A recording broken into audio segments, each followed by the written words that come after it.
Hello friends, welcome back to our YouTube channel. இந்த வீடியோவில் நம்ம எதை பற்றி பார்க்க போகிறோன்னா, தமிழ்நாடு இன்ஜினியரிங் அட்மிஷன் 2024 பார்த்தீங்கன்னா ரவுண்ட் 3யும் வந்துட்டு பார்த்தீங்கன்னா ஓவர் ஆயிடுச்சு. ஸோ இந்த ரவுண்ட் 3லேயும் உங்களுக்கு கவுன்சிலிங்கில் சீட் கிடைக்கலனா உங்களுக்காக தாங்க இந்த வீடியோக்குள்ளே போகிறதுக்கு முன்னாடி நம்ம சேனலில் நீங்கள் இன்னும் சப்ஸ்கிரைப் பண்ணாமல் பார்த்துட்டு இருந்தீங்கன்னா சப்ஸ்கிரைப் பண்ணிவிட்டு கூட அந்த பெல் ஐக்கானையும் கிளிக் பண்ணிக்கோங்க. அப்போ தான் நாங்கள் போகிற யூஸ்ஃபுல்லான வீடியோஸ் எல்லாமே உங்களுக்கு நோட்டிஃபிகேஷனில் வரும். வாங்க வீடியோக்குள்ளே போகலாம்.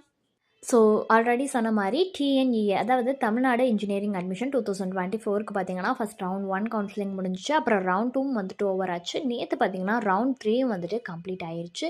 இன்னும் பார்த்தீங்கன்னா நிறையா ஸ்டூடெண்ட்ஸ்க்கு வந்து கவுன்சிலிங்க்கு கிடைக்காம இருக்கலாம். ஸோ டிலே பண்ணாமல் உடனே நீங்கள் பார்த்தீங்கன்னா மேனேஜ்மெண்ட்டில் பண்ணிக்கிறது ரொம்பவே பெட்டர். ஏன்னா இனிமேல் வந்து கவுன்சிலிங்கிறது சப்ளிமெண்ட்ரி கவுன்சிலிங் வரும். அது வந்து பார்த்திங்கன்னா உங்களுக்கு பிடிச்ச காலேஜ்லாம் கிடைக்குமான்னு கேட்டிங்கன்னா கொஞ்சம் டவுட்டு தான். ஸோ உங்களுக்கு சிஎஸ்சி, அதாவது computer science and engineering, information technology, இந்த மாதிரி கோர்சஸ் அண்ட் இதை விட வந்து இன்ஜினியரிங் கோர்சஸ் எல்லாத்துக்கும் உங்களுக்கு வந்து அட்மிஷன் ஹெல்ப்லைன் தேவைப்பட்டால் நீங்கள் எங்களை காண்டாக்ட் பண்ணலாங்க. அதே மாதிரி ரவுண்ட் 3யோட கவுன்சிலிங்கிறது முடிஞ்சு அதுக்கான டென்டேட்டிவ் அலாட்மெண்ட்டும் பார்த்தீங்கன்னா ரவுண்ட் 3யோட கேண்டிடேட்ஸ்க்கு வந்துடுச்சு. அவங்கள பார்த்தீங்கன்னா நீங்கள் லாகின் பண்ணி அலாட்மெண்ட்டை கன்ஃபார்ம் பண்ணணும்.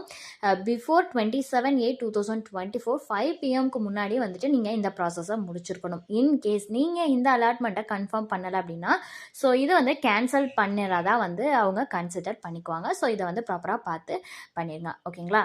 ஸோ நீங்கள் கவுன்சிலிங்கில் கிடைக்கல அப்படின்னு சொல்லிட்டு ஃபீல் பண்ணாமல் மேனேஜ்மெண்ட்டில் பண்ணிக்கலாம். ஓகேங்களா? ஸோ அதுக்கு நீங்கள் பண்ண வேண்டியது எங்களை நீங்கள் காண்டாக்ட் பண்ணணுங்க. எந்த ஒரு அட்மிஷன் ஹெல்ப்லைன் தேவைப்பட்டாலுமே நீங்கள் ஸ்க்ரீனில் தெரிகிற நம்பருக்கு காண்டாக்ட் பண்ணலாம். ஸோ ஃபர்தரான டீட்டெயில்ஸ் இது ரிலேட்டடாக வேணும்னாலும் வேறு ஏதாவது டவுட்ஸ் இருந்தாலும் நீங்கள் இந்த நம்பரை காண்டாக்ட் பண்ணலாங்க. தேங்க்ஸ் ஃபார் வாட்சிங்.